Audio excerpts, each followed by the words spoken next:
তৃষার veg কিচেনে তোমাদের সকলকে স্বাগত।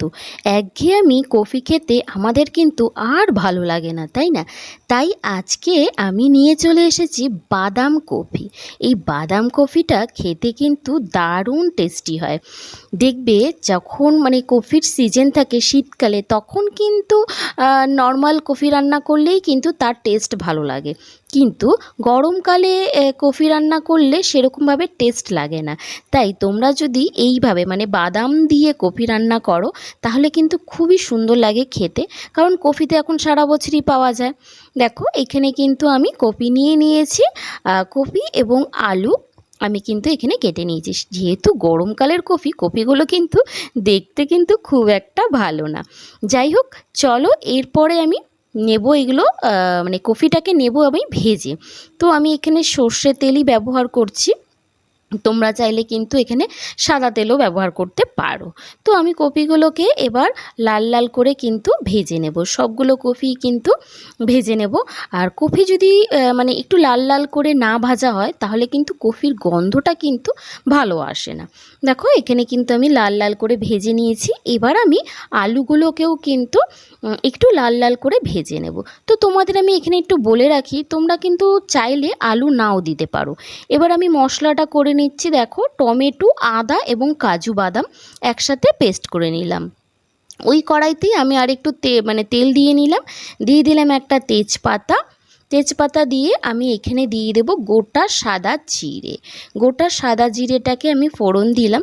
তো গোটা সাদা জিরে জিরেটার যে গন্ধ যখন বেরোবে, তখনই কিন্তু আমরা বাদবাকি মশলাগুলো দেব। তো একটু গন্ধ বেরোক তেজপাতা এবং জিরেটার। দেখো এখানে কিন্তু আমাদের তেজপাতা আর জিরেটা কিন্তু ভাজা হয়ে গেছে। আমি দিয়ে দেবো মশলাটা, যেই মশলাটা আমি করে রেখেছিলাম, কাজু বাদাম, টমেটো আর আদার কিন্তু পেস্টটা।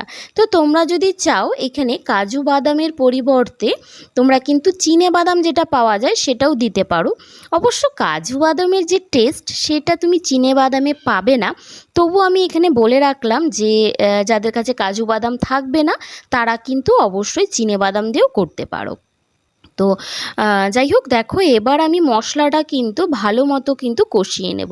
যেহেতু বাদাম দেওয়া, দেখো মশলাটা খুব গাঢ় কিন্তু লাগছে দেখতে। তো ভালো করে 2 মিনিট থেকে 3 মিনিট মশলাটা আমি ভালো মতো কষিয়ে নিলাম। তেল দেখো উঠে গেছে, বোঝাই যাচ্ছে যে মশলাটা কিন্তু আমার এখানে ভালো মতো কিন্তু কষানো হয়ে গেছে। এরপর আমি দিয়ে দেবো বাকি মশলা। দিয়ে দিলাম আমি 1 চামচ মতো চিনি কিন্তু অবশ্যই দিতে হবে। আর দিয়ে দিলাম 1 চামচ মতো লবণ। তো লবণটা তোমরা পরিমাণ মতো দেবে টেস্ট অনুযায়ী। দিয়ে দিলাম 1 চামচ মতো আমি এখানে হলুদের গুঁড়ো, আর দিয়ে দিলাম ধনের গুঁড়ো, 1 চামচ ধনের গুঁড়ো, আর দিয়ে দিলাম এখানে 1 চামচ মতো এখানে জিরের গুঁড়ো। এরপর আমি দিয়ে দেবো এখানে শুকনো লঙ্কা, এখানে শুকনো লঙ্কাই আমি ব্যবহার করছি। তোমরা যদি চাও কাঁচা লঙ্কা বাটাও দিতে পারো, যারা আর কি শুকনো লঙ্কা খাও না।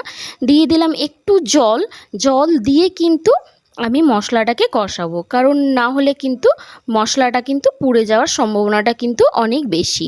তাই ভালো করে কিন্তু আমি মশলাটাকে কষাবো জল দেওয়ার পর। মশলাটা কিন্তু যত কষবে তত কিন্তু এর টেস্ট কিন্তু আরও বেশি ভালো লাগবে। দেখো এখানে কিন্তু আমার মশলাটা ভালো মতো কষানো হয়ে গেছে, তেল উঠে গেছে, দেখে বোঝাই যাচ্ছে যে মশলাটা খুব সুন্দরভাবে কিন্তু আমার কষানো হয়ে গেছে। এরপর আমি দিয়ে দেবো এখানে আলু আর কফিগুলো, যেগুলো আমি ভেজে রেখেছিলাম।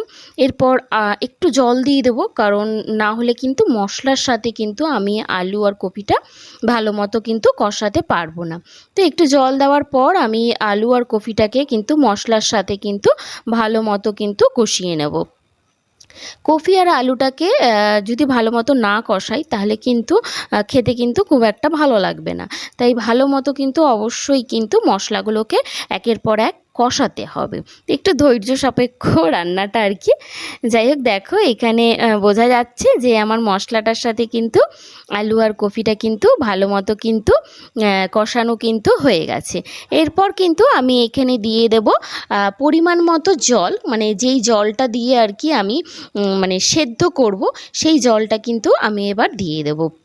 দেখো জলটা আমি দিয়ে দিলাম, বেশি জলও দেবো না, কারণ এই রান্নাটা কিন্তু ঝোল হয় না, মানে একটু আর কি তোমার মাখা মাখা টাইপের হবে, মানে এই বাদাম কফিটা। তো সেই কারণে তোমরা একটু বুঝে জলটা দিয়ে দেবে। তো জল দেওয়ার পর ভালো করে আমি নাড়িয়ে নিলাম। নেওয়ার পর এবার আমি এটাকে 4 থেকে 5 মিনিটের জন্য কিন্তু আমি ঢেকে দেব। তো 4 থেকে 5 মিনিট বাদে আমি ঢাকাটা খুলে নিলাম। দেখো এখানে কিন্তু আমার যেটা দেখে মনে হচ্ছে কফি আর আলুটা কিন্তু সেদ্ধ হয়ে গেছে। কিন্তু এখানে একটা জিনিস যেটা আর কি, ঝোলটা কিন্তু আমার একটু কমাবো, মানে এতটা ঝোল আমি রাখবো না, একটু ঝোলটা কমাবো, তাই একটু আমি আরও 2 মিনিট টানিয়ে নেব। দেখো এখানে কিন্তু আমার ঝোলটা টেনে গেছে, বোঝা যাচ্ছে, কারণ ঠান্ডা হলে আরেকটু গাঢ় হয়ে যাবে। তো সেই কারণে আমি এইভাবেই কিন্তু মানে তরকারিটা নামাবো। তো তরকারিটা কিন্তু আমার রেডি হয়ে গেছে, আমি লাস্টে ঘি গরম মশলা দিয়ে নিয়েছি। তো দেওয়ার পর আমি সার্ভ করে নিয়েছি। তো কেমন লাগলো তোমাদের পুরো ভিডিওটা বাদাম কফি? যদি ভালো লাগে অবশ্যই লাইক করো, কমেন্ট করো, আর যারা সাবস্ক্রাইব করোনি অবশ্যই সাবস্ক্রাইব করে পাশে থেকো।